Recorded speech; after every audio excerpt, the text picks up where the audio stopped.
There's a quiet epidemic happening right now for people on GLP-1s. Not obesity, not diabetes, not heart disease. It's something more subtle but very dangerous. We are losing muscle. Muscle is not just for aesthetics. It is your metabolic engine, your glucose sink, your longevity tissue, and when you lose it, everything else begins to fail.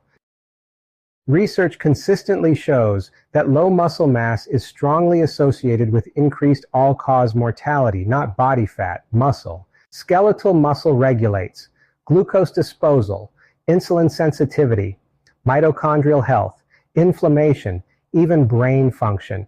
Resistance training improves insulin signaling, enhances mitochondrial biogenesis, and improves GLUT4 expression, which is a specialized protein that facilitates the transport of glucose across cell membranes, playing a crucial role in glucose uptake in skeletal muscle and adipose tissue. And here's where it gets interesting. Muscle acts like an endocrine organ, releasing myokines that communicate with your brain, liver, and immune system. When you lose muscle, you lose that signaling network. GLP-1 receptor agonists like semaglutide are being celebrated as miracle drugs, and yes, they work. People lose weight fast, but here's what's not being talked about enough. Up to 30–40% of that weight loss can come from lean mass, not just fat, muscle. You're not just shrinking your waistline, you may be shrinking your metabolic future. Less muscle means lower metabolic rate, increased risk of regain, reduced insulin sensitivity over time, greater frailty with age, and potentially a faster biological decline.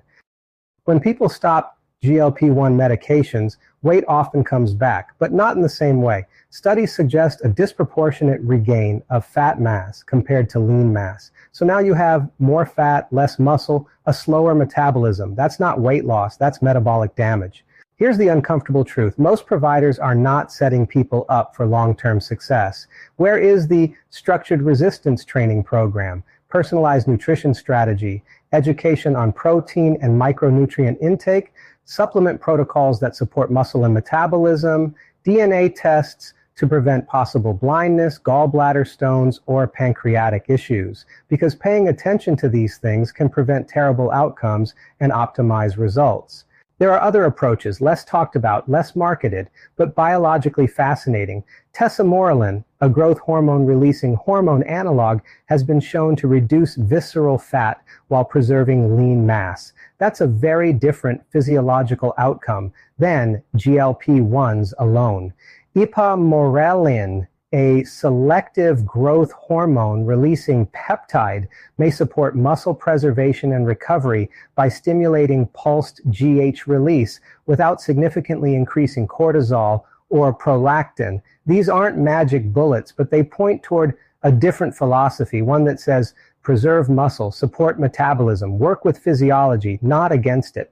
Let's bring this back to fundamentals. The most powerful interventions are still resistance training increases muscle mass, improves insulin sensitivity, and reduces mortality risk. Protein intake. Higher protein diets preserve lean mass during fat loss. Creatine enhances muscle strength, cognitive function, and cellular energy. Sleep and recovery, growth hormone, testosterone, and repair all depend on it. So the question isn't, can you lose weight? The question is, what are you losing in the process? Because if you lose muscle, you may be trading short-term success for long-term decline. Muscle is not optional. It is survival tissue. It is longevity tissue. And it might be the most underappreciated organ in modern medicine. Build it, protect it, or risk losing far more than weight. So before you take GLP-1s, see if there are better alternatives that actually increase muscle. Personally, I recommend GameDay Men's Health to help you on your fat loss journey. I work with them to improve your results through targeted fat loss programs that incorporate fitness, nutrition, and peptide-based programs. Until next time, Peter Marino signing out.